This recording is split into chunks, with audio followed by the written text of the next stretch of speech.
About the whole 2,000 years of papal history and thought to try and make one 5-minute song about the whole 2,000 years, but I failed to do that.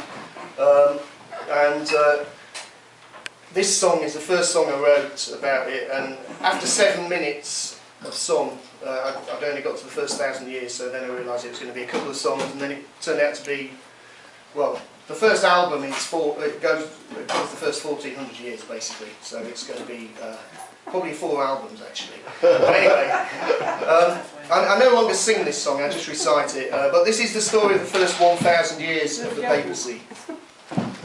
Brilliant. Look. Yeah. Peter was married, says the biblical tone.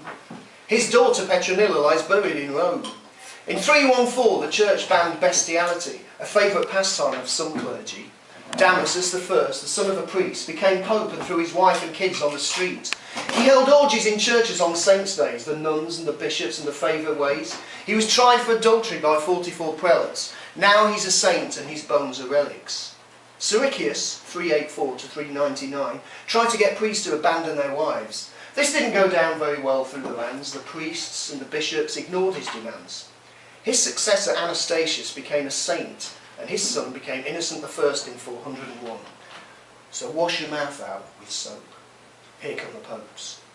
Hide your wife, bury your dope. Here come the popes. 404, Sixtus III was tried for seducing a nun, but he survived. Valentinian III was murdered one night by one of his officers after he'd raped his wife. 498, Symmachus bribed his way to the papal chair where he had his day. Pope Maker Theodora was the Empress of Rage. Her previous career was stripping on stage. Women were lashed in the 6th century if it was found they'd slept with a priest. Gregory I invoked celibacy. But if you could afford it, you could pay to be free, so bishops carried on, while priests disowned their families, many of whom died on the street. Coitus interruptus was declared a sin, but incest, said Gregory, was a natural thing. In 591, Gregory swore that Mary Magdalene was a whore. The church revoked this belief in the 1960s. Nobody noticed, nobody listened. His revulsion for sex kicked off the Times of a scale of penalties for various crimes. A bishop had to fast for 50 days if he was dirty and touched himself in church. For a monk it was 30. If people took contraceptives or had oral sex, they got 3 to 15 years on water and bread. Gregory III was forced to grovel to the king of the Franks, who used convents as brothels. So wash your mouth out with soap, here come the popes. The finest food, plates of gold, here come the popes. For years it was acknowledged there was a Pope Joan, who was found out when she gave birth on the streets of Rome. There used to be a bust of her in Siena Cathedral, until the church took it down, hear no, see no evil. The body of Formosus, in 896, was dug up by his successor Stephen VI. In papal clothes, the corpse was put on trial and found guilty of perjury. Then it was dragged through the city. Theodora was the wife of a consul of Rome. She picked a string of favourites for the papal throne. Her teenage daughter, Marozia, a girl of 15, became the lover of Sergius III. Pope Sergius wasn't the sanest of men. He dug up poor Formosus and tried him again. Theodora made her lover Pope John X. When she died, Marozia had him jailed, and then she gave orders that her stepfather be smothered. Her son became Pope. Now she was the Pope's mother. It was her son by Sergius. And in 931 he became the 11th Pope, named John. Her other son Albrecht led a mob against Rome and threw her in the dungeon of Castle Sant'Angelo. She remained in prison for over half a century. She was 94 years. She heard the turn of the key. A bishop walked in, recited her crimes, then an executioner's hand took her life. In the meantime, her grandson, Pope John XII, ran a brothel in St. Peter's and gambled his wealth. A cardinal complained about the state of affairs. John had him castrated after saying his prayers. So wash your mouth out with soap. Here come the popes. Sweating palms, hands that grope. Here come the popes. Whose are those hands around your throat? Here come the popes. Finest food, plates of gold. Here come the popes. Hide your wine, bury your dope. Here come the popes.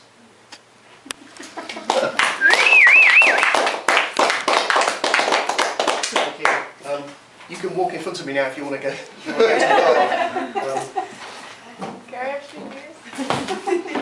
I'm going to follow that with Here Come the Popes parts 2 and 3.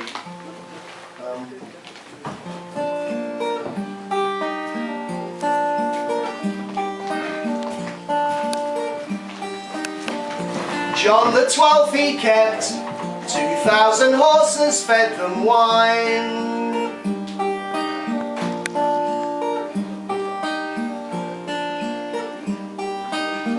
The Holy Emperor made for this and this chime. He filled his... Sorry, I'm going to start this again. Sorry. John the 12th he kept 2,000 horses, fed them wine. The Holy Emperor. Da da da da da. Sorry, I forgot that line. Accused of gambling, adultery, murder and incest.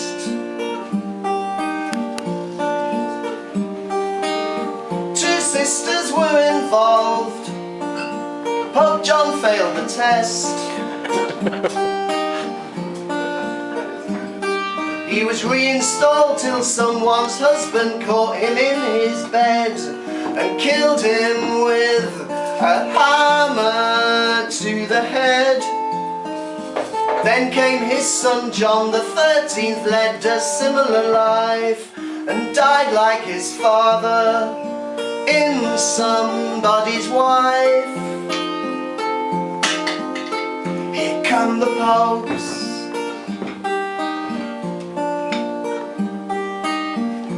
What was there to do when John the 19th died?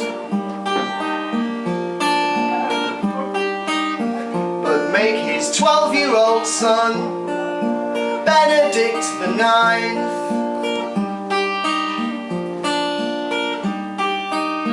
The Child Pope loved the life, the Child Pope loved the papal feast. The Child Pope, he loved men, he loved women, he loved beast. His brothers ruled Rome in an orgy of crime, Dante's Inferno. Look back on these times.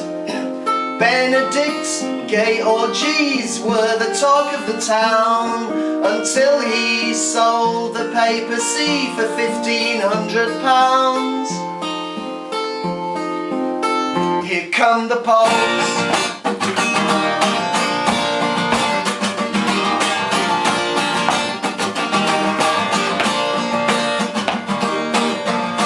Nicholas II said it was more of a crime.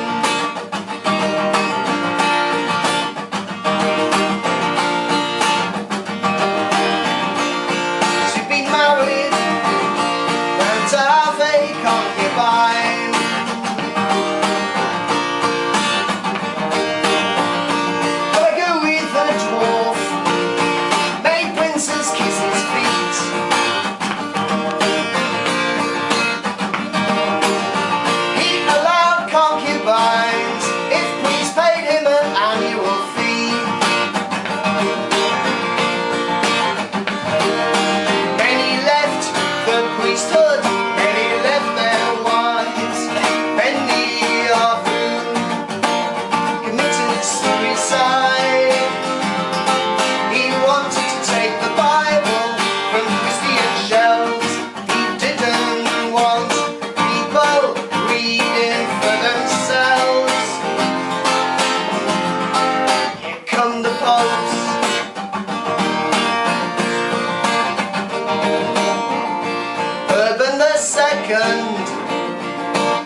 Songwriter came to London 11:26. Give up your wives, he told